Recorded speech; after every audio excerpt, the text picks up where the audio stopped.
Welcome to Organizational Sherlocks, the podcast where business meets psychology and your organizational puzzles meet their match.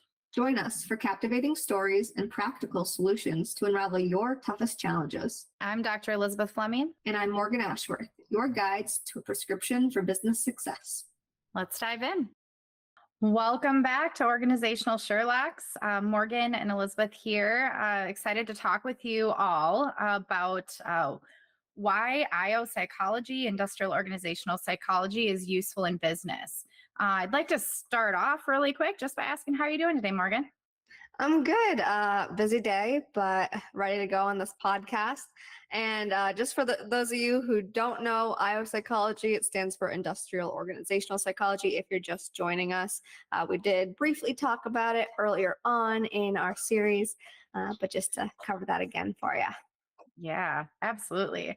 Well, I'm excited about today's episode. I think there's a lot of different ways we could take this and a lot of information we can share. But, you know, as the organizational Sherlocks that Morgan and I are, and all of you are either are or are becoming, I guess. One of the biggest things that we like to think about are kind of, you know, what are the top trends? What are the things that people are talking about today in business, in our workplaces? We're not going to, you know, go through all of them and give you a bunch of statistics by any means, although I'm sure we could. But I think there's a lot for us to talk about today. Things like, you know, returning to the office policies, you know, is AI going to replace my job? I know we've probably all asked ourselves that a gazillion times, right? Conflict resolution, you know, is a college degree or skills? What's more important? So I think there's a lot of different trends for us to consider talking about. And all of that is useful in business. So before we dive into any of those pieces, I would love to know, Morgan, if you could share a little bit about maybe how you use IO psychology in your business as Chief People Officer. Yeah, I mean, I'm using IO psychology constantly. I am constantly having those conversations with people of, hey, use the psychology behind it. And so that could be sales, that could be marketing, that could be training someone. I had a conversation just today. I said to someone like, look, you have a great mindset. You already have that knowledge, or innate knowledge, I guess I should say, on how to solve problems and how to find information that you need to find to, you know, resolve something for a customer. And while that's great, you want other people to know how to do that as well. So you're at a point of you're trained to the extent of you just naturally have that that skill set, I guess, of problem solving, decision making, but you need to teach other people how to develop that. And so that's the difficult part. So that's where IO psychology really fell into this conversation today, where I told her she doesn't really like training people because she doesn't know how to train people, but she knows what to do. And so it's a matter of communicating and creating that bridge of how you do it versus how they do it. And so in our conversation, I was saying there's a psychology behind training. So you need to get someone there step by step to do what you do, training them by them practicing it, not just you telling them what to do, so that they can independently do it later on. There's a whole psychology behind problem solving on that side, on training on that side. So there's one area I use it. But then on top, keep going. That's a really good point. I'm going to jump in for a second, if that's okay. It's that experiential learning, right? Mm-hmm. Or that action learning. And, you know, it's interesting because I kind of, for me, like growing up, it was, you know, I needed to learn how to drive a manual vehicle, right? It was a rule of my parents that I would know how to drive a manual vehicle just in case I were ever in a situation where I needed it, right? And my dad tried to tell me how it worked, and he tried to teach it to me very clearly. He's an engineer, so he did a really good job of explaining the mechanisms and how it all comes together. But it wasn't until I actually took the time to look at the engine and understand and get behind the wheel, and I will tell you, kill it about 70,000 times before I figured out how to drive the manual vehicle, right? And I think that's an example of what you're talking about. It's not just about the step-by-step guide on how to do something, but a lot of it really is the hands-on experiential part. So I love that you incorporate that. Yeah, anyone can be directed, but can you fully delegate that task later on? And to get to that point, you have to coach the person to get there. Yeah, And I mean, that's just some situational leadership I'm talking about right then and there. So there's an area I use it. I'm constantly creating new training programs for the company. So training manuals I can look at, which is step-by-step guide, but then training programs that go with them, which teaches them through experiential training. I really do enjoy that side of it, leadership development. But that's not the only place I use it. I use my IO psychology in marketing. I use it in sales. I use it when it comes to performance management of employees. You see it across the board. It's people operations that I need the psychology to help with it. absolutely. Yeah, it sounds like you use it every day. Yeah, I definitely do. What about you? So, what about Yeah. you, Elizabeth? I know you are specifically in business consulting, so you Yeah. have to use it every day. Yes, yes. Yes, all the time, actually. I'm trying to think of the million examples and also how to condense that down into a 35 to 40-minute podcast. So we'll just give you a couple of the more basic ones. But yeah, I work with a variety of different organizations, right? People in finance, people, IT teams and sales teams and Mhm. legal teams and all of these different people, right? And I will agree with you 100% on the experiential learning. A lot of what I do is less about telling them what to do and helping guide them to find the answer themselves, right? Mhm. It's kind of that that that experience of kind of having that epiphany, right? I Full can tell buy-in, right? exactly the buy-in, yeah. Like I can tell you, Morgan, okay, Morgan, in order for you to be more effective as a leader, I need you to do X, right? But until you truly understand the reasoning behind it, I don't know that it necessarily has the same impact Yeah, as kind of coaching you through and helping you experience what that feels like and how that impact can be realized. yeah, Does it make and sense? yeah, I totally understand what you're saying because I love that you're saying that because I just had another conversation today. I pull in some IO psychology mentees every single quarter to help them. They help me work on some real life examples in business that they don't necessarily get as a student. And so I was talking with one of my students today on why we include questions and activities in Mhm. training programs, and it's because, as I said, we want to open up that dam. So right now they have a dam. They're not necessarily receptive to this communication, to the direction they're given, especially if they've been in the industry or at the company for a long time. And so you need to open up that dam first. And in order to open up that dam, those questions, you have those thought-provoking questions that gets the person ready to think on their own, and it makes them more receptive to being directed and using that direction effectively based off how they've been taught to use it. So it builds buy-in, and it's so important for organizational leaders to do that. And so for you, I'm sure you've experienced needing to, listen to them. What do they want out of this? What do they need out of this? You need to create those questions to create the bridge. Absolutely. Yeah, 100%. And I think too, some of that comes down to telling your story, right? And I don't necessarily mean telling your story like open up the floodgates and let everyone know everything about you in a vulnerable way. That's not what I mean. I mean it more in the sense of there are organizational initiatives, right? Or goals or changes that might be happening across the organization or within your team, let's say. And as a leader, it's your job to find the way that feels authentic and true to you in how you tell that story to the people that you are responsible for and Mhm. work with. Right. And that story doesn't have to sound exactly the same for every single person, which I think is a big part in what I do. It's about helping people find the best way to tell their story in the way that feels authentic to them, but also is accomplishing the goals that the business has set out to accomplish. Yeah, I mean, you're playing on psychology right there when you Yeah. think of in group.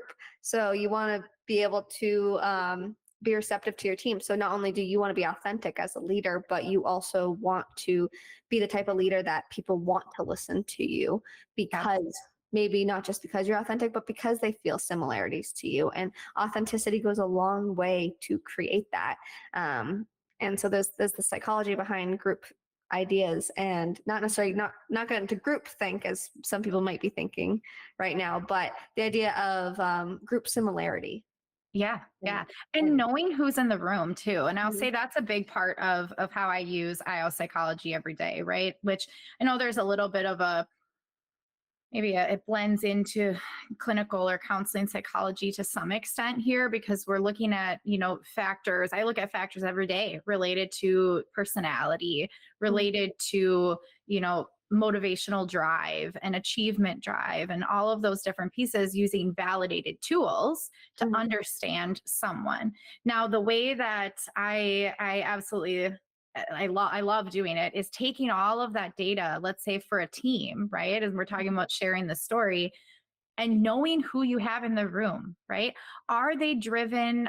Do you have a team that's predominantly driven by finding purpose in their life? Are they trying to do something that is going to last for a long time and really have a strong impact? Is that important to them? Well, your story might be tailored in one way for a group like that, maybe versus, and it's not a one way or another. I'm just kind of giving two polarities here just as an example, but versus another group who maybe is very, data oriented and Mhm. productivity driven. And it's not necessarily about doing something that lasts the long term, but something that makes an impact now and Yeah. has an immediate feel and an immediate experience, right? Your story is going to sound different, even though the goal is to get from point A to point B.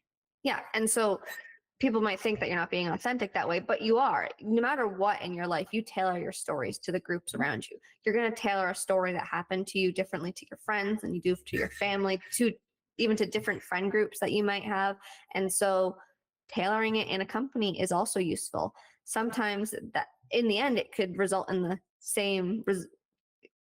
not the same result. I hate saying that because the result's ending in the same result, but you're aiming for the same result Yeah, overall.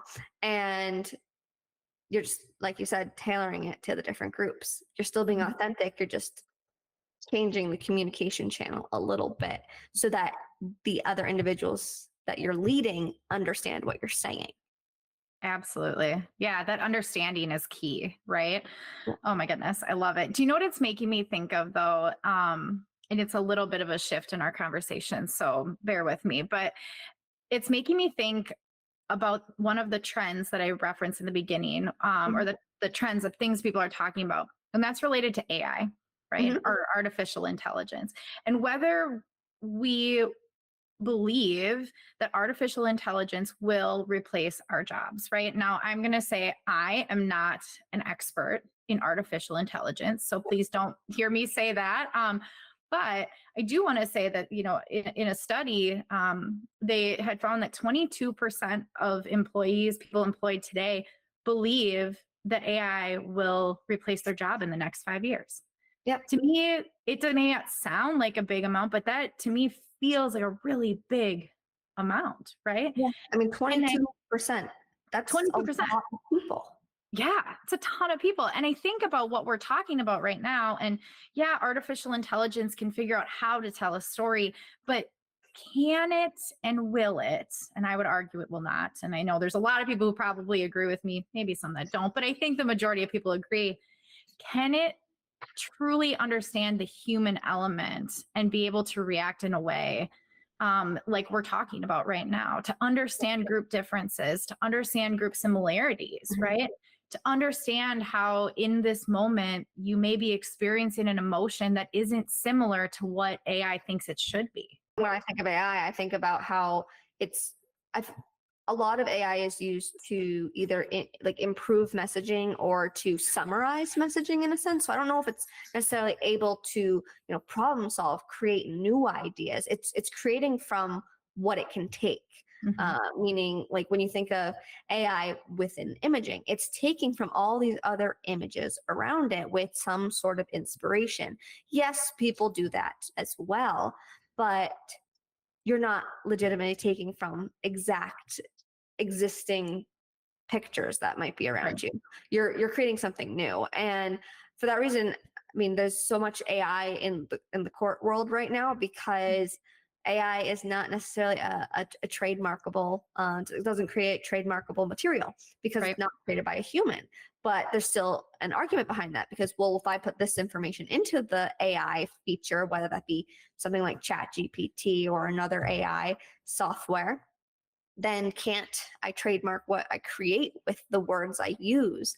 Technically, no. And there's a big argument behind that.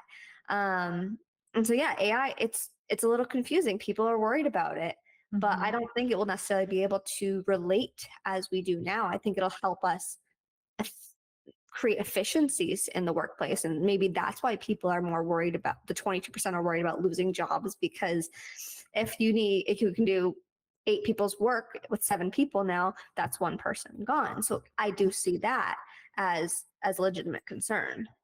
Absolutely. Yeah, I would agree with you in there in that way. I think that it's more likely to lead to kind of new responsibilities or changing job descriptions as Yeah. things become more efficient. I mean, I use ChatGPT all the time. Sometimes I even just ask it, like, I'm thinking about a word that I think means this, and Yeah. it'll kind of pull from all over and give me an idea of what I'm thinking. And so in that way, I do think it's helpful. However, I think it creates an even bigger argument as to why IO psychology is important in business, Yes. right?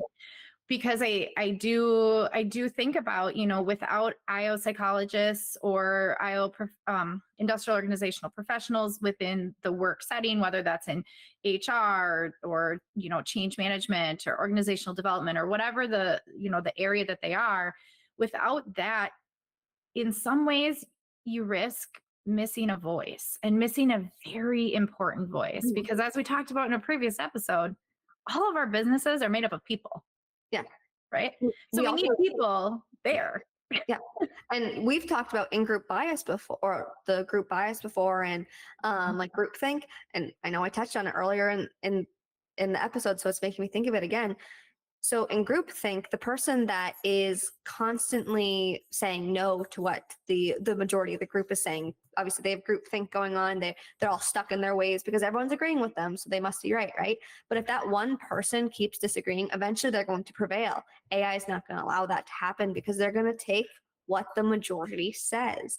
Right. I mean, I could talk about AI forever. I could talk about the how the class is changing. It went from 66% of able-bodied people to more like 60%, less than 60% actually, of able-bodied people currently. And so maybe AI will make up for the lost amount of people rather than replacing people. That's how I Yeah, think about it. absolutely. I think we may need to have an entire episode on AI or Yeah. an entire month dedicated to it and maybe get some professional that is an Oh yeah. expert in this area on to talk about it. I Yeah, think we'll, that'd be we'll kind of we'll certainly go back to AI at some point. fun. Absolutely. But when we think about people, we also think about returning to the office, another trend. So a lot of people were very much against going to the office, and still people are against going to the office. They really don't want to go back since they got used to being virtual over the last few years. And so that's another trend with people and what's affecting the workplace and why IO psychology is useful to the business world there. Absolutely. Yeah. It's interesting because in the assessments that I do for my job, a lot of times they're selection assessments. And so it's, the final 3, 4 candidates for a position are going through the assessment so that there's more objective data for the Mhm. hiring group to Mhm. consider when they're deciding who to put in the role, right? And oftentimes I ask them in my interview with them, do you want to be in the office, right? Do you Mhm. want to? Would you like a hybrid role? What would be your preference? Because I typically know the answer of what the company is looking for, and it's helpful for me to have that information in my head because then I can explore a little bit about why, right? Yeah. Um, and it wasn't a question I used to ask. If that, Yeah. I mean, prior to the pandemic, I didn't really ask that. It didn't matter because most people were in the office, Yeah. Yeah. But now it's important to know. Yeah, and it definitely affects, like, the types of teams and the type of people on a team, is remote versus hybrid versus in-person people. The different personalities someone has can affect how productive they are in each of those roles. Some people are more productive Mhm. in a remote atmosphere, while some people have to be in person to be productive. I mean, at, at my company, we saw a drop in productivity during COVID because people were remote. And I mean, we had someone that their sales dropped to almost nothing because they could get away with doing nothing. And Mhm. so there's a matter of accountability there when it Yeah. comes to remote in the workplace. And again, that follows that trend of, is return to work the best idea, or is there something we can do to, balance it out? Again, IO psychology being useful in the workplace for that reason, because that's what we examine as IO psychology professionals. We examine these statistics and we're trained on it. Yeah. And the kind of, I would say that like the depth, like the example that you gave, the depth that you could go to understand that person, Mhm. right? That I think that is what's so fascinating to Yeah. me, right? Because it brings up questions of, work life balance, right? I mean, I don't know about you. I mean, I work remotely the majority of the time. It's kind of nice in when I have a 20-minute break to go and run and do my laundry really quick, because then I don't have to do it later when I'm done working, right? And so productivity in a weird way, yeah, I think there's so much depth and so many different things to consider when it comes to return to work. And again, probably another podcast episode for us Yeah, to well, consider definitely. talking about. Yeah, we'll definitely touch back on it. Obviously, guys, for you guys listening, this is really that high level overview. We're trying to give you an understanding of why IO psychology is useful in the workplace. We're talking about business practice. We're talking about business in general. We're not just going to talk about IO psychology, but the purpose, again, of this podcast is to bring psychology to all these organizational dilemmas you're trying to solve. And that's why we want to really go in depth about why this topic is popular and important to the workplace. Yeah, absolutely. Yeah, and I think it's important too to note that there's not a solution that's a one size fits all, Mhm. right? Every Yeah. organization is unique, every team, every individual, every leader, everyone is unique in their own way. And Yeah. so we're not here to tell you what the best way or the right way is to do things. We can talk to you a little bit, throughout the episodes about best practices or things we've learned, but ultimately, I think our goal is to empower all of you to be really curious and think about it in your own way too. Yeah. Right. We'll give you maybe some starters. And as we talked about kind of at the beginning, we're going to maybe give you some experiential learning opportunities so you Yeah. can be your own Sherlock in your organization. So, Yeah. I yeah. mean, when it comes to organizational development and putting interventions or new implementations to companies. So whether that be workforce changes or just new rewards-based incentives, different performance management system, you name it, it could get worked on. Anything that changes in the organization, we have to talk. As an IO psychology professional, we have to talk to the leaders. We have to talk to the employees, and so it's important to know what they're thinking about the situation. And so your input to an IO psychology professional is so important to ensure that the right outcome occurs. I see very often consultants work with a company but don't quite understand what would build buy-in in the employees, or how the company already works, or how to build buy-in even from the leaders. And if they don't understand that as a consultant, they're never going to provide the best solution that they can. When we talk about, there's no one size fits all. You can take theories, you can take different case studies, and you can utilize those towards your own, but you still have to specify it to your company. Mhm. So, for example, there might be a case study on a 40-person company. Well, you want to use that case study, but you have a 200-person company. Well, you need to tailor it to 200 people, not 40 people, or vice versa. I mean, Elizabeth, my capstone back in school, it was about taking a large company's organizational intervention.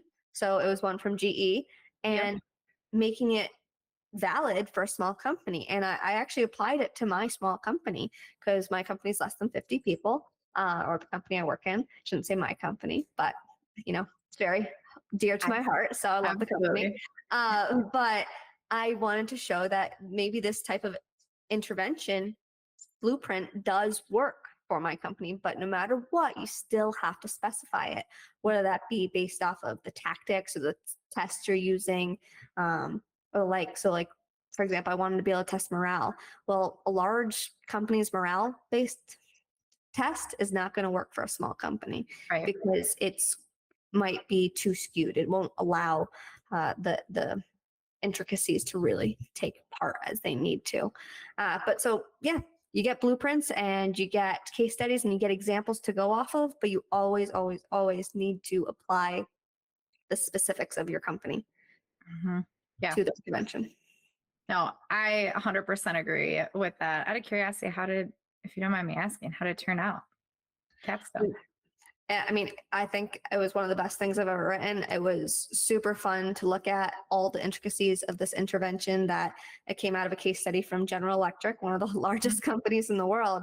And I basically proved that these small focus groups can still solve issues in a small company and used statistical evaluations not brought by that GE intervention, but different ones to the company. And it showed valid, it showed it worked. And our culture definitely, I was able to keep that, get a temperature on the culture and hope and make some valuable change to it, and hopefully can continue to using the same system.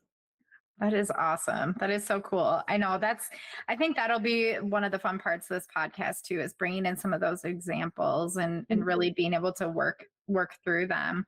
Um, and just kind of understand again, what are some things that work and what are some things that aren't, and how do we figure that out, right? Like, how do we critically analyze these interventions that we're looking to put into place? Because there are, you can go on Google and just search a million things, right? And sometimes you find the answer and sometimes you don't, right? But really, I think it's more just about being able to take all of the information and distill it down into what is going to work for you, given the organization you're in or the culture you're in, as well as considering some of those more macro factors, as well. And I think, that's a key focus of what I do in my work. It's not just, I mentioned selection assessment, it's Yeah. not just understanding the person and the role and the team, it's understanding what's happening in manufacturing right now that's impacting, right, the hiring of different people, or thinking about, like, doing a selection assessment for a chief technology officer. I mean, technology is changing every single day, right?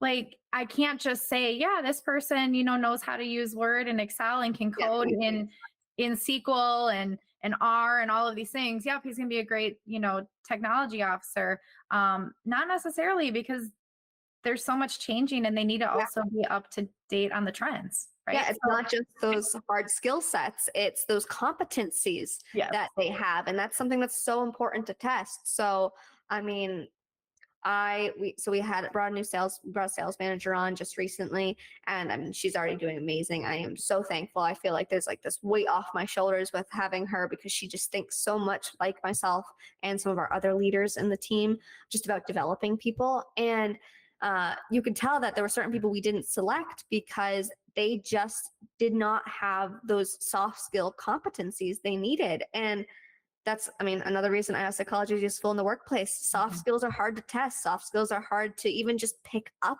on.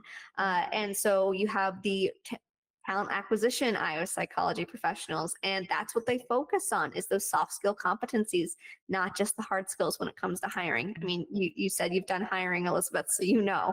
Oh, I know. I definitely know. One time and he'll know exactly who he is when I say this, but I was hiring somebody for my team at a previous company, and for whatever, I don't know what it was.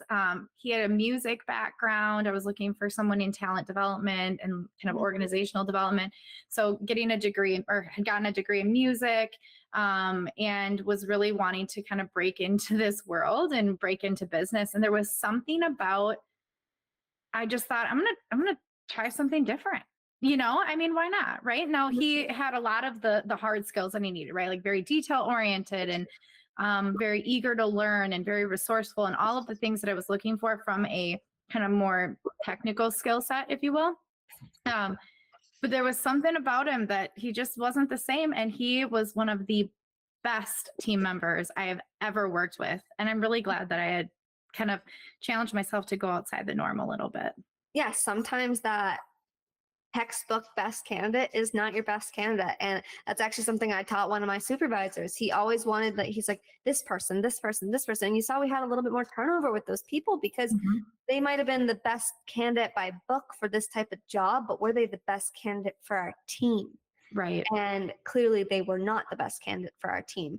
We had a situation where he wanted to offer it to one person, I wanted to offer it to the other, and so we went back and forth, and the person he had chosen actually showed their true colors in Mhm. offering the position to her, because she was, yes, when people are sick it's hard to answer and you should definitely take care of yourself, but you can't go lack of communication when you only have 2 days to respond to yes or no on a job. You Right. can't. um, and that's just a quick yes. It can be as simple as that. And Right. so she showed her true colors, and we went with the second candidate. And he has been an amazing part of our team since. And I am so glad. And my supervisor and I, we've had the conversation. He's like, I'm so glad that it worked out the way it did. I'm like, everything happens for a reason. Oh, it sure does. Oh my gosh. I know. I have to give a shout out to Cole really quick. I'm going to tag him in this just so you know, because um, it's been fun to watch his progression now into kind of this talent space. And how I think, and I don't know, I think it'd be interesting to hear from him at some point, but just how the conversations we had about IO psychology, like it was so good. And I think there was something about just kind of the culture around us. And again, with all of the factors at play that, allowed for that discussion and that fruitful like learning. And I don't know. I think he's doing pretty good today. So shout out to Cole on that one. Awesome. Awesome. Well, love those little shout outs to the people that definitely bring a lot of meaning to what we Yeah. do. Yeah, absolutely. Well, I don't know about you, but I am excited. I think I probably have said that about 72 times during this podcast already, but I really am. So Yeah. there's that. But I'm excited to keep digging into all of these different kind of topics and from a kind of a structural perspective, Morgan and I have chosen to kind of take each month with a little bit of a Mhm. theme, and then bringing some guests in to talk with us about their experience. So I don't know, Morgan, would you like to share a little bit about next month's theme? Yeah, I'd love to. So obviously, we're talking about IO psychology and how it's useful in the workplace. So we're really going to use those topics come next month. We're going to be talking about organizational mission and vision, something that is so important for a company to create this level of global understanding in the company for what everyone's working towards together. It creates that teamwork. It creates that collaborative type of environment. And so we're going to talk about organizational mission and vision, and we're going to actually bring a great connection of Elizabeth's, Dan Stoltz, who he's the president of Blaze Credit Union. So we're going to bring some high level people in. We told you we're going to bring some awesome guest speakers, and we're really looking forward to that conversation. Dan's going to join us the second podcast next month, which will be March 19th. But Elizabeth and I will give you a little introduction to why organizational mission and visions are so important. And that'll drop on the 5th. Hmm.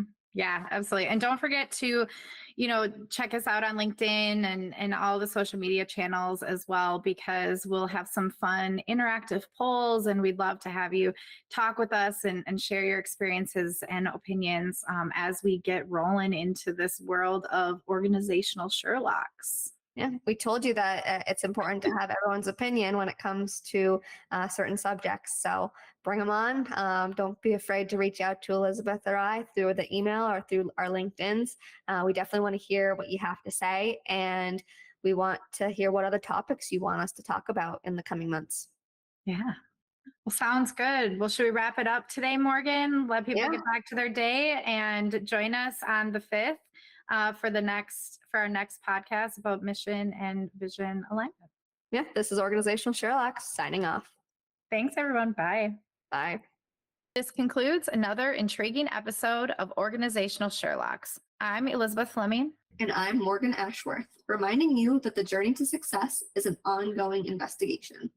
Stay curious, stay strategic, and keep utilizing insights to decode your business mysteries. Join us every other Tuesday for your next Who Done It.